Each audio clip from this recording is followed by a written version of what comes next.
All right, now my next esteemed guest is Abram Smith, who is the brand new, spanking new CEO of Digicel, and we're going to find out what that is all about. Good morning, Abram.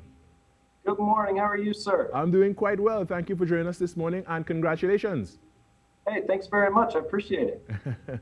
So it was announced that you were promoted to CEO of Digicel, and tell us about your tenure at Digicel.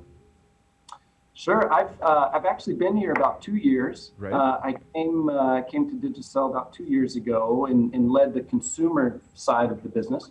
And here just a couple 2 weeks ago was asked to take the role of CEO. And it's been a fantastic 2 years, and I'm looking forward to several more. That's so exciting, and as in your new role as CEO, what would you say are your primary objectives? Well, I think at the top, it's really making sure my customers are happy. That's the number one objective, and we do that through. I have to really focus on my employees and making sure I've got the right people doing the right things and that they're really happy and engaged. So I think that's the priority number one. How happy are my customers?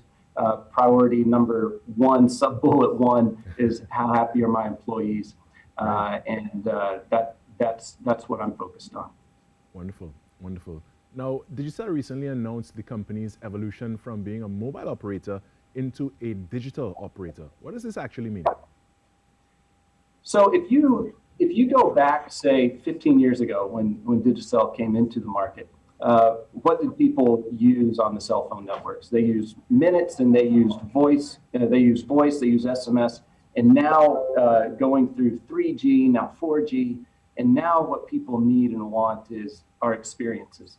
And so as our customers' lives adapt, we have to adapt with them. And so when we talk about being a digital operator, we talk about bringing really great apps and experiences to folks on a great LTE network, both on the mobile network as well as our Digicel Plus, our home network. Wonderful. Now, recently in the 2021 budget presentation, the finance minister announced that Trinidad and Tobago is set to become a digital economy. How can Digicel help this movement? Well, I think first, you described in the previous segment about transportation, about kind of the future of Port of Spain, Trinidad, and you're right. We have to focus on the digital economy. Digicel, I think we are really going to contribute from an infrastructure perspective. Right. Making sure that we have a great mobile network so that all those things that we want to do can actually happen on the go. And then the second place is we have a role to play in fostering the ecosystem. I think if you look at the development boom that has happened since COVID has hit us, we see a lot of innovation happening with app developers, with creatives, and I think we can do a lot to help build and develop and grow that ecosystem. And then third, I think on the bigger scale, working with government on specific initiatives, whether it's the smart cities initiatives, working with Ministry of Education on access to devices and connectivity, especially during this period where people are doing schooling from home. So I think we have a role to play in all three of those spaces. And Digicel recently launched Digicel Plus. What is this all about? So Digicel Plus is, maybe you guys remember DigiPlay, Digicel Home and Entertainment, and kind of as I described this move to be a digital operator, we recognize that in our home network as well. So Digicel Plus recognizes that it's not just connecting up to the internet that people need to do, but we need solutions in the home as well. So for example, with Digicel Plus, we now have smart security on that. We have smart home, where you can connect your light switches and door sensors and things. And then also bringing, again, great content to the home. So it's more than just connecting up to the internet these days, and we have to adapt with those times too. The phrase has been used before. We're going from an age where there was just the internet, which is like a virtual network, into the Internet of Things, where objects are able to interact with each other and interact with the users as well. How postured is Digicel? How ready is Digicel to start engaging in that side of things as well? Very ready, and we not only have a great network for that, because you've got to have a mobile network for that to happen, because these devices are everywhere.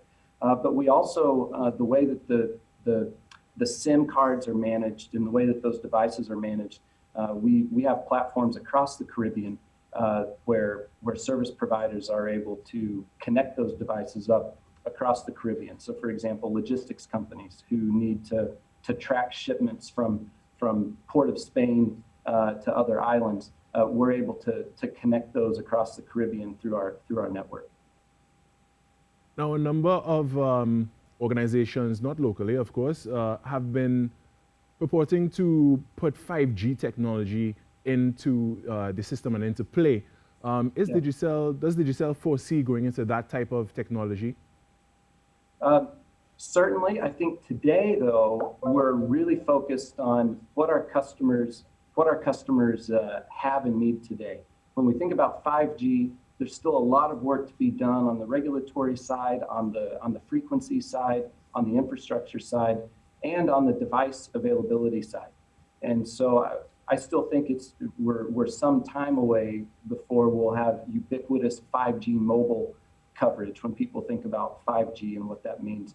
But today, we're able to deliver incredible speeds and low latency on the LTE Plus network that we've rolled out, so that we can satisfy customer needs today.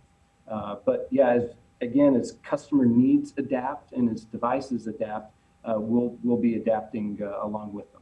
And speaking of customers, what are the promises that Digicel has made to its customers? Yeah, you've seen that. So we this past, at the end of October, we not only came out with some new visuals on how we brand, but we wanted to back that up with commitments.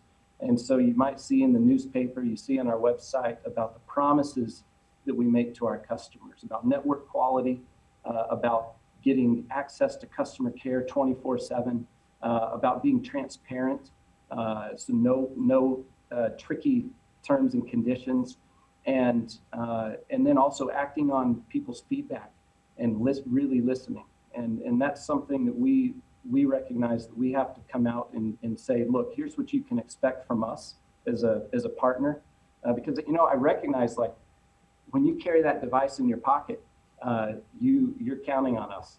And so we wanted to be really clear about our commitments to our customers so that we can hold ourselves accountable, and customers can definitely hold us accountable. And so that's what those promises are all about. And that's a wonderful way to wrap this one up. I want to thank you so much, Abraham Smith, and congratulate you one more time in your new role as CEO of Digicel. Thanks very much. Thanks for having me. Have a great day. All right. Thank you.